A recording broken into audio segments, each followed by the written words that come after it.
Ukrainian defenders have managed to stabilize the situation in the Huliaipole Direction.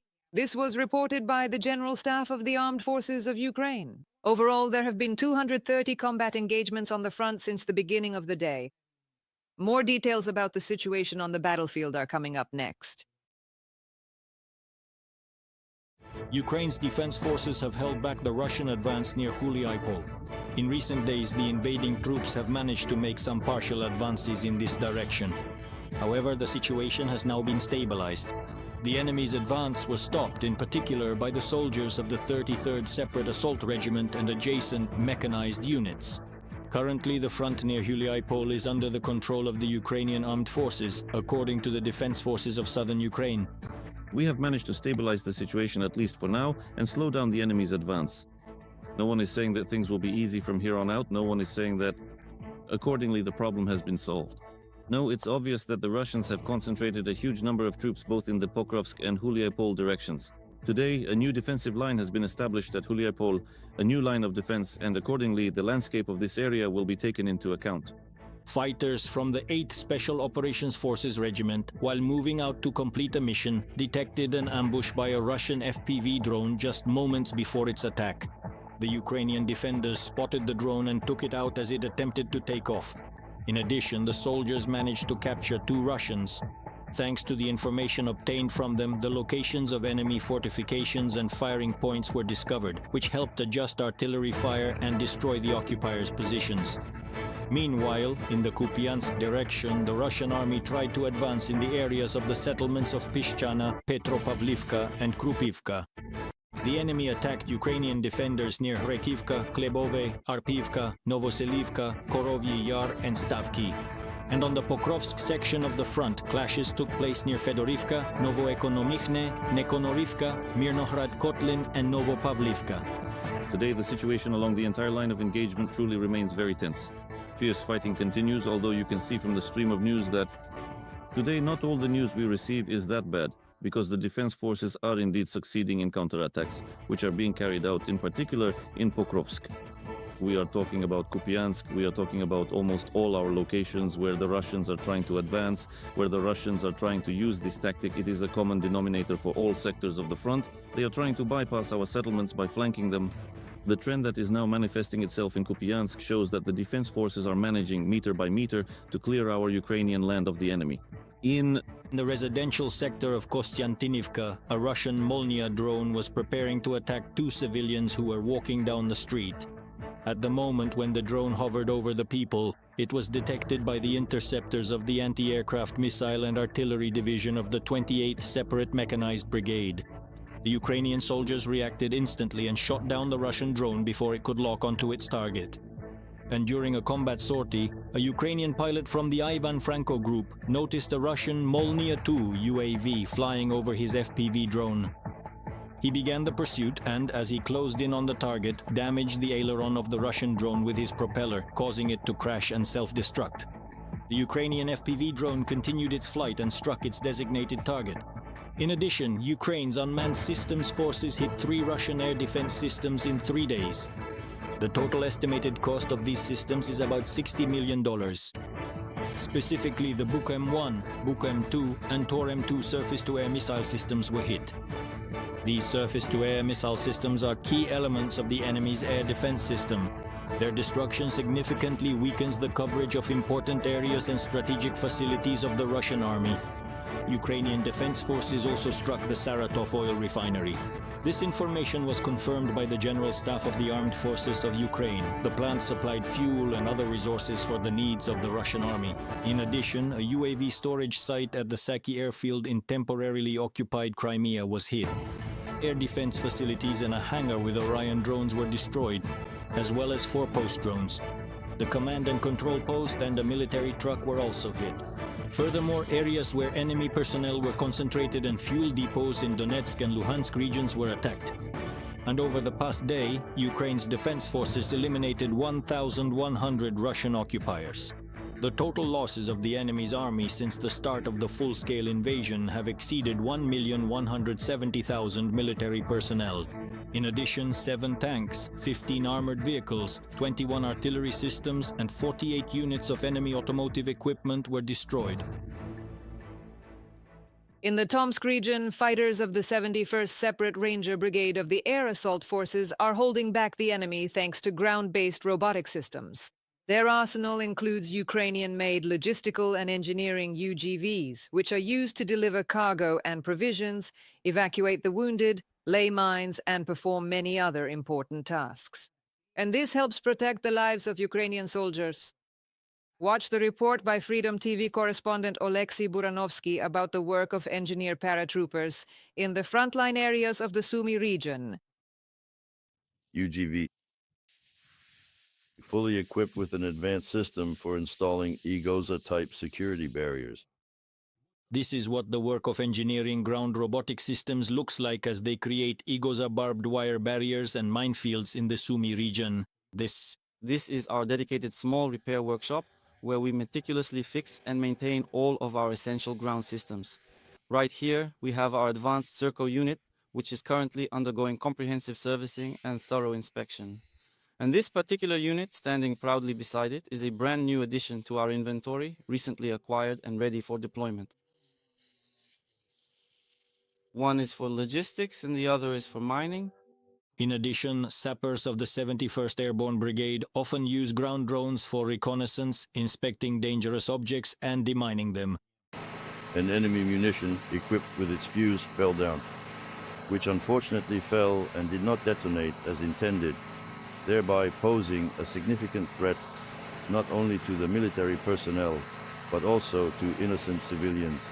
We are also actively working to ensure comprehensive safety on the roads, in the essential repair of military vehicles, and within the vast fields where civilians, combines, and tractors diligently operate. The fighter with the call sign STS has been in the army for over 10 years since 2014. In the Sumy region, paratroopers of the 71st Brigade have been holding back Russian occupiers for more than half a year. There, the air assault forces are present. The main defensive line is quite mixed and reliably protected. And here, the fighter with the call sign absent is testing the ground robot Volya E, which is being prepared to head out to combat positions. The NRK's May in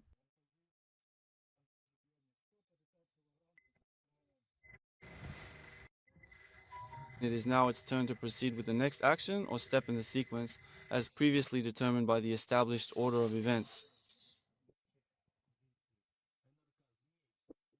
Can carry up to 600 kilograms. It is also used to evacuate wounded soldiers from positions. Times have changed. It has already become more technological, and precision and technological advancement have become decisive on the battlefield. And in these archival shots, the NRK Brigade, on their way to the position, encountered the so-called Russian unmanned aerial vehicle Zizhdun on fiber optic cable. With their help, the Russian army sets traps along logistical routes. Such a drone can wait for its target for several hours, and when it detects it, it attacks. Considering that a vehicle from an adjacent unit was driving behind the NRK, the operator of the ground platform decided to destroy the Russian FPV simply by running over it. Drones are not only extensively used for various mining operations, but also, as we could accurately say, as devastating kamikazes for specific purposes, saving the lives of military personnel. According to the General Staff of Ukraine, the Russians shell the Sumy region more than 100 times a day. However, the advance of the Russian occupiers here has been stopped. Ukrainian Defense Forces are inflicting significant losses on Russian troops in this area. Glory to Ukraine. Glory to the heroes. Oleksiy Buranovsky from the Sumy region for Freedom TV channel.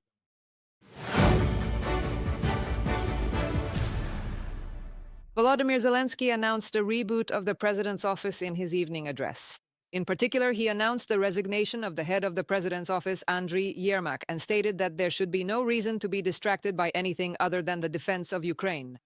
The president also announced an upcoming meeting between Ukrainian and American delegations in the United States.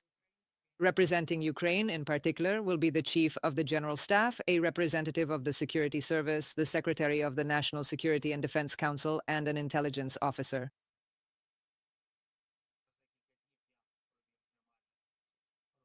In just a few days, I have already held almost 20 conversations with our partners. All of them, without exception, say the same thing. We are impressed by how Ukraine is holding up under the current pressure, how Ukraine is fighting in search of peace for its people and, in fact, for everyone in Europe, at the very least in Europe. Today I have already spoken with the President of Finland. I informed Alex about what was said by Russia, both formally and informally, and about the conditions that Russia is putting forward. We are now preparing for a meeting with the American side to discuss the steps needed to achieve real peace and to ensure that it is a just peace. The American side has conveyed to Moscow, and I quote, the main parameters of the peace plan that the U.S. and Ukraine agreed upon during negotiations in Geneva, stated Putin's press secretary, Peskov.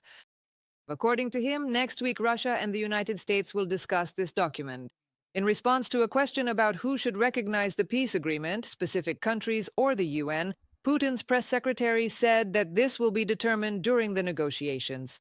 My colleague Larisa Petruk will tell us more about how work on the draft peace plan is progressing. Any peace negotiations must be based on a European strategy for peace. This strategy should be grounded in international law and security guarantees for both Ukraine and all of Europe. The European Parliament adopted the corresponding resolution on Thursday. Against the backdrop of discussions about the peace plan proposed by the Trump administration, European leaders state that any diplomacy in negotiations with Russia must be backed by real military strength. All of us, Ukrainians, Europeans and Americans, want Russia's war against Ukraine to finally come to an end. We want peace for Ukraine and security for Europe. We agree that there should be no unilateral territorial concessions. Ukraine must not be forced into such concessions. Ukraine needs strong armed forces. If a peace agreement is ever reached, which we are also jointly striving for at the European level, Ukraine will still need strong armed forces and reliable security guarantees from its partners. An important success for Kyiv in the negotiation process was the removal of the controversial clause on amnesty for Russian war criminals from the draft peace plan, said Ukraine's ambassador to the US, Olga Stefanishina, in an interview with Deutsche Welle. Other changes are not being publicly commented on by the diplomat or by other participants in the negotiation process. After Geneva, a number of agreements were reached, and we can confirm some things that need to be discussed with the Europeans. There was a lot of speculation regarding the amnesty clause, and I can say with certainty that it is not among these 19 points. So that clause is not there because it is extremely controversial, concerns the issue of justice, and there were many misinterpretations. On this basis, many discussions took place in Abu Dhabi, and Resco will monitor the progress of these discussions. Of the discussions, important negotiations on a peaceful resolution to Russia's war against Ukraine at the end of this week were announced by President Volodymyr Zelensky in his address to the people of Ukraine on Thursday, November 27th. He stated that the Ukrainian delegation is well prepared and focused on substantive work. Kyiv is in constant contact with the American side and European partners, the head of state assured. The Russian war continues. The Russian war goes on, and we all hear that Russia disregards the efforts of key world powers to end the war with a truly lasting peace. But whether there will be peace does not depend on Russia's threats, nor on whatever ultimatums they issue, but on what conditions the world will ensure so that this aggression cannot continue, and on what we ourselves will do to defend our state, our people, and our Ukrainian national rights. Right now, our defense of positions, our resistance on the front lines, and our joint work with partners for better diplomatic positions are all equally important, and everything is set up for this kind of work. Ukraine will never recognize the occupied Ukrainian territories as Russian. This is a red line as confirmed by the Office of the President of Ukraine. Meanwhile, in the Kremlin, they are once again looking for excuses to keep stalling for time. Russia is not satisfied with negotiations for a peace agreement based on the current line of contact. Although in general the list of points in the US peace plan could form the basis for future agreements, Putin stated, according to him, Europe's security is allegedly not under any threat, and the Kremlin is ready to confirm its intention not to attack in a formal document. Russia was not elected to the Council of the International Maritime Organization, a United Nations agency that deals with shipping safety issues. The head of Ukraine's Ministry of Foreign Affairs, Andriy Sybiha, called this yet another confirmation that Moscow is losing influence and cannot be a member of the executive body of the International Maritime Organization. Russia is a terrorist state that systematically violates international law. It attacks civilian vessels, destroys port infrastructure, and operates a shadow fleet with blatant disregard for safety standards. Therefore, it is logical that Moscow cannot be part of the executive body of the International Maritime Organization. Today's vote demonstrates that the international community does not tolerate illegal behavior at sea. It confirms that international law prevails. We are deeply grateful to all our partners whose coordinated efforts made this outcome possible. Andriy Sybiha, Minister of Foreign Affairs of Ukraine, on the social network X. Ukraine and the Czech Republic discussed the supply of artillery shells. This was reported by the Ministry of Defense of Ukraine. The Ukrainian team held a meeting with the top leadership of the Czech Defense Cooperation Agency. The parties focused on the ammunition initiative and discussed delivery timelines as well as available quantities for priority calibers. The Ministry of Defense noted that Ukraine needs longer-range munitions as they give Ukrainian servicemen an advantage on the battlefield. The European Commission called on Western partners to speed up payments to Ukraine. This concerns a $50 billion G7 loan. This was stated by European Commissioner for Economy Valdis Dombrovskis. According to him, this may be sufficient to cover Ukraine's financing needs in the first quarter of next year.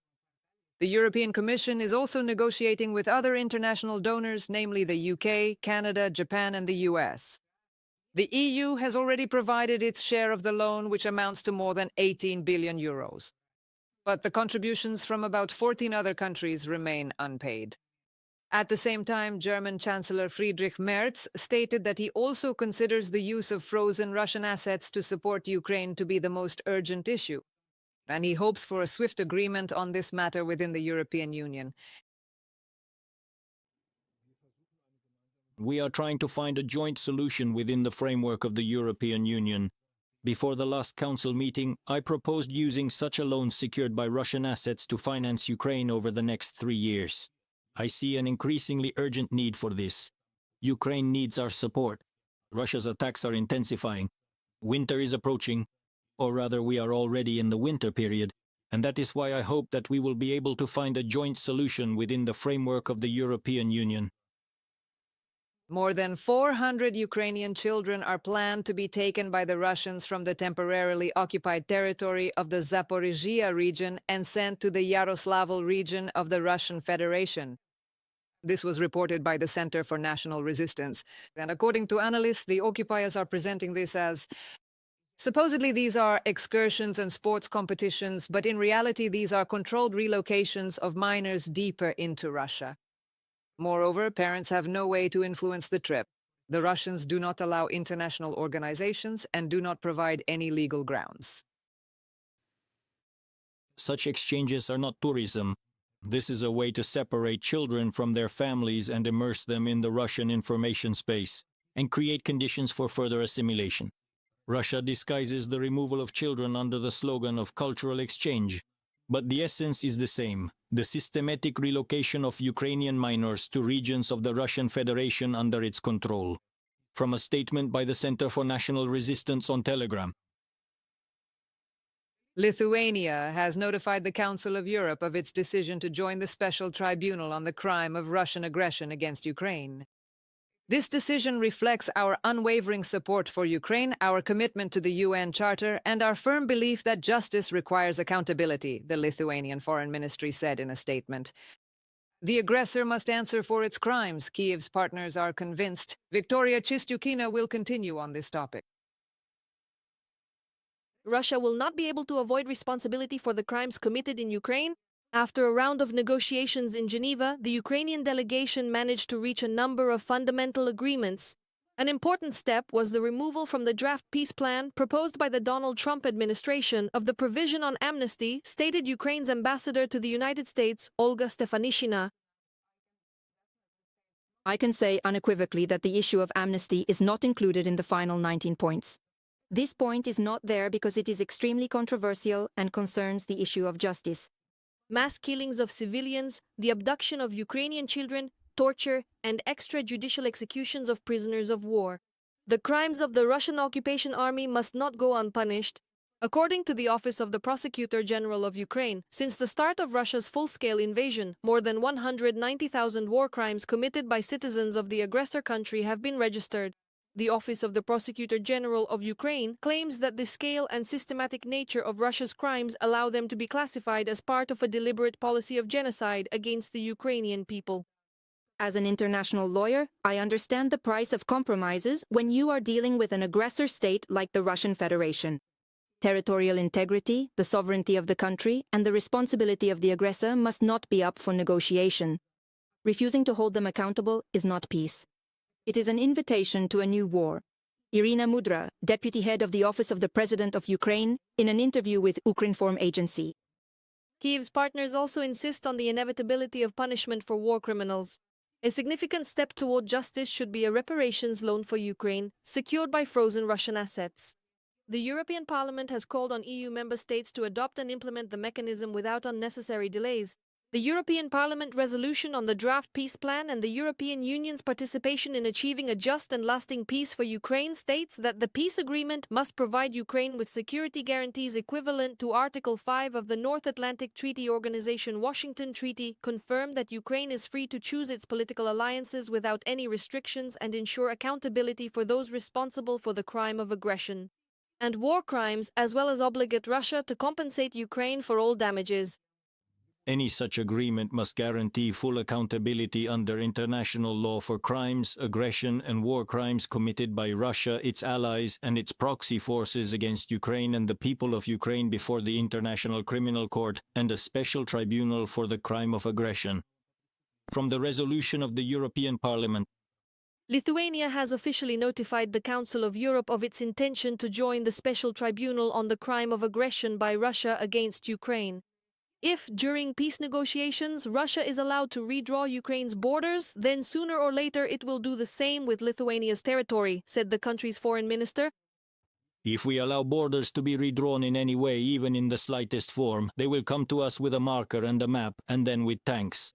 To change them somewhere else, we cannot allow any de jure or de facto legitimization of occupied territories.